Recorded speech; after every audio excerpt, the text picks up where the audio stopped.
Nice to see you. We've had a great weekend, and as you know, we made our deal with the European Union. The Japan deal is done. Many of the other deals are done. Indonesia was a very big deal, big country actually, and they're wonderful, and hopefully wonderful for both sides. But it's literally trillions of dollars ultimately being brought into our country. And it was something that had to be done, and it is being done, and it's being done properly. We're now negotiating with various other countries, and the rest we're just sending out the bill to. We send a bill, we send a letter saying that you'll pay a certain tariff. And obviously, that's most of them because you have, as you know, hundreds of countries, a lot of countries out there. So we look at the deficit, or we look at the surplus, and we look at the country and how the country's treated us, and lots of other things go into the equation. And we make a decision as to what that tariff will be, and it's a pretty standard letter from that point on. And I want to tell you, this is something, to me, it's a VA bill signing, and it's very important to me and to many of the people in this room. So I'm thrilled to sign the VA Home Loan Program Reform Act into law, and that is something that they've wanted to do for a long time. This legislation provides desperately needed relief to veterans and their families who have fallen behind on their mortgages, of which there are a lot, because we have somebody that doesn't want to lower interest rates and probably won't lower them today. It's a really sort of an amazing situation.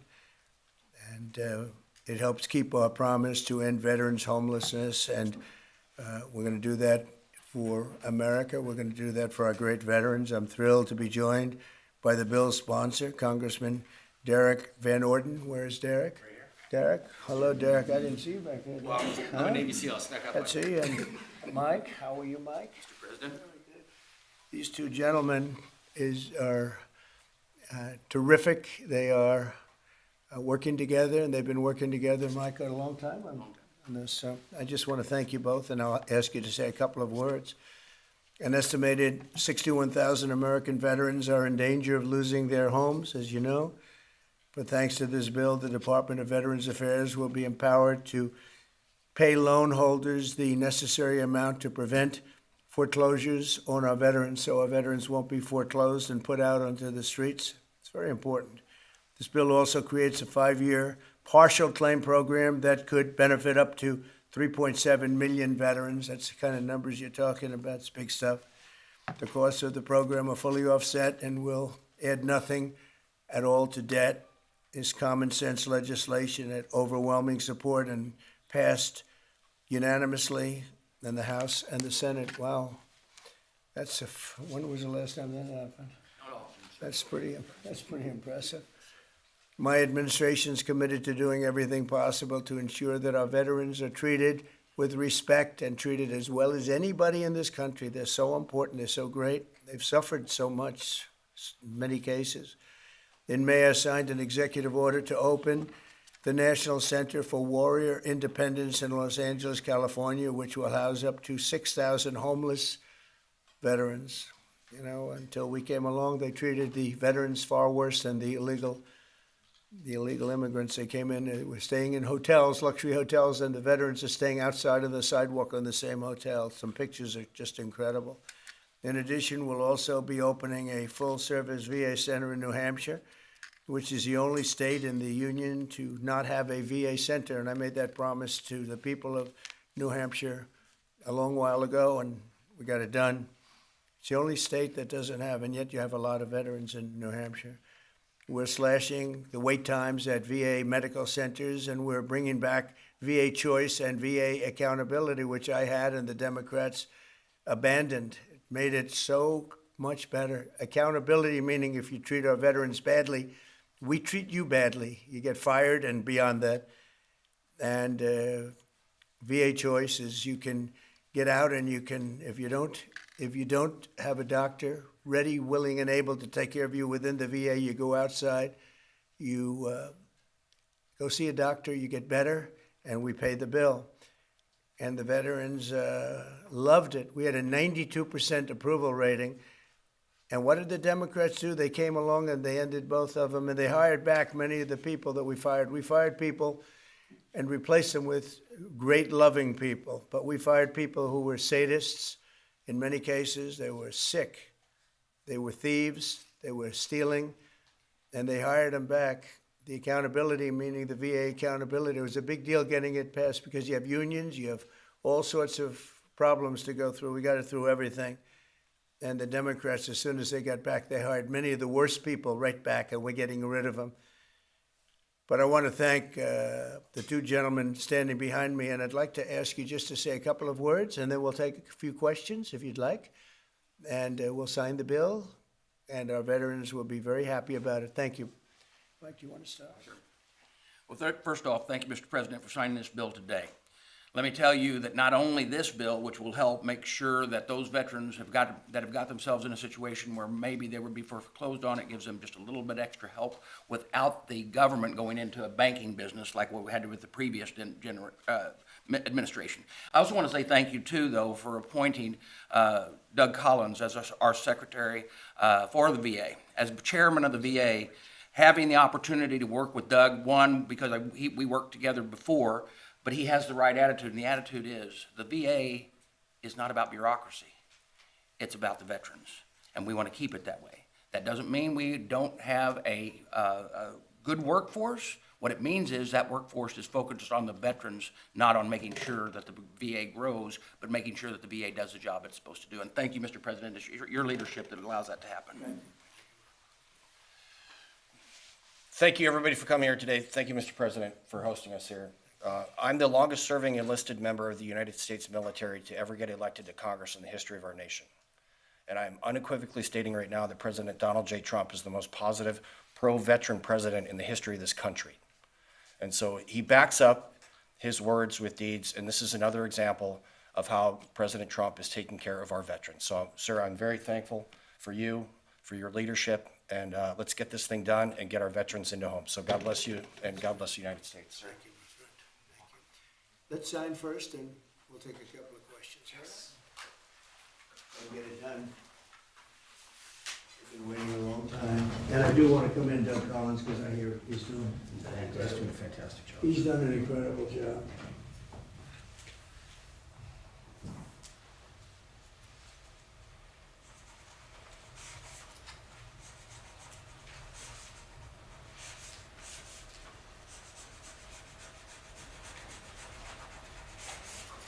Okay. That's a good one. That's a good one. No auto pen?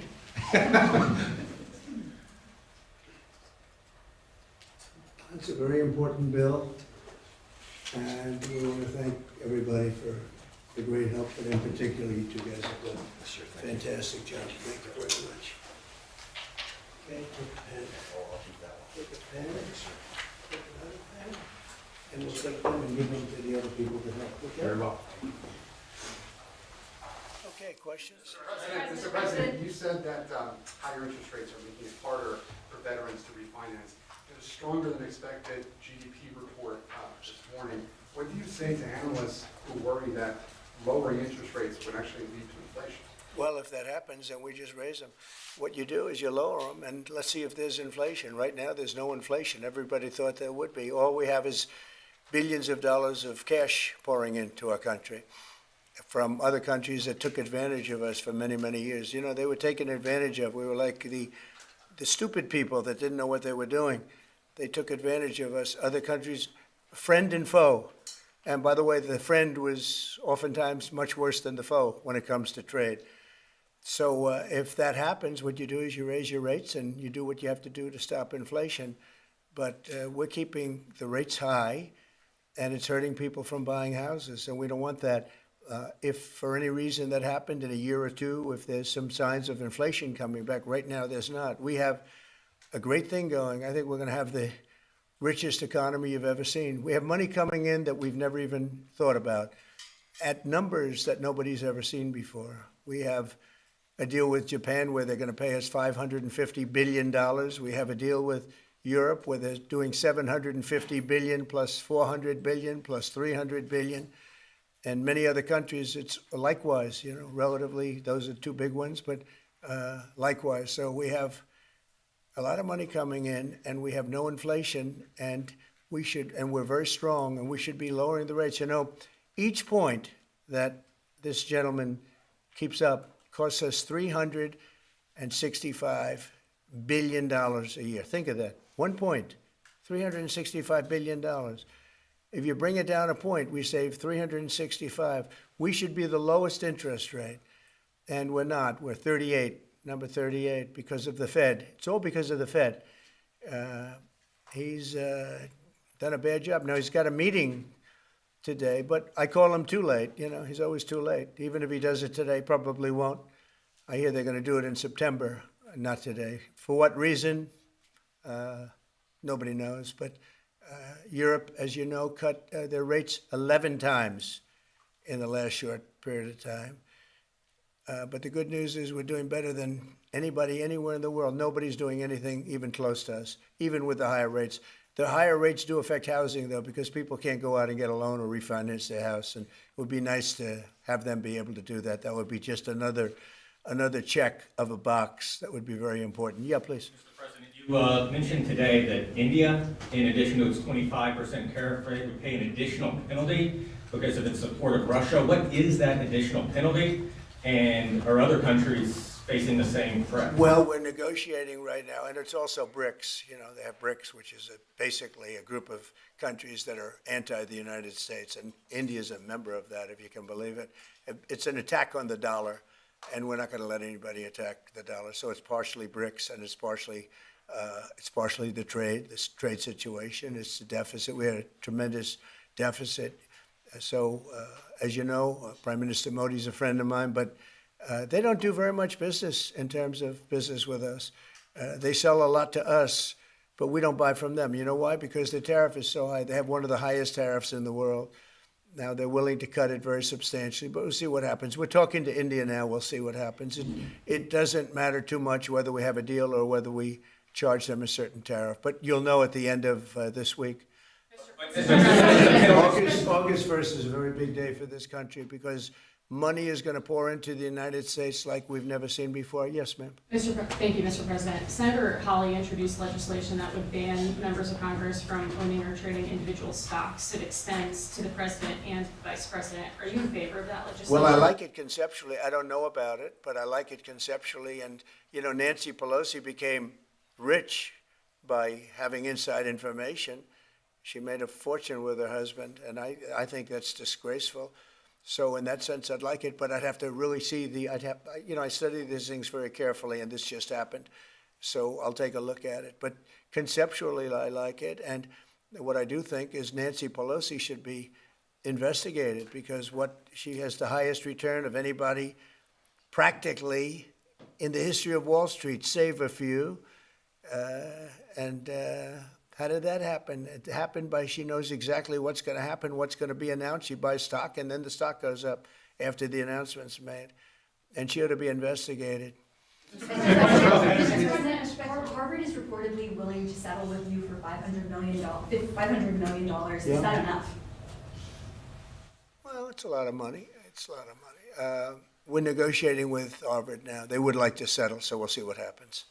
Mr. President, What is America's debt to our Afghan war allies that kept our veterans safe over there? There's been some talk about sending a lot of them back. Would you let your administration do that? We know the good ones, and we know the ones that maybe aren't so good.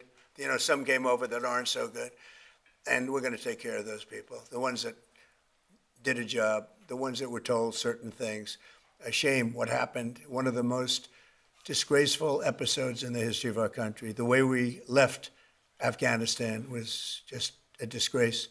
But I understand your question fully, and we'll take care of 90% of your question, okay? I know what you mean. Thank you very much. Mr. President, on the tariffs on India, are you still open to negotiate with India on the tariff front? Well, we're talking to them now. We'll see what happens. Again, India was the highest or just about the highest tariff nation in the world.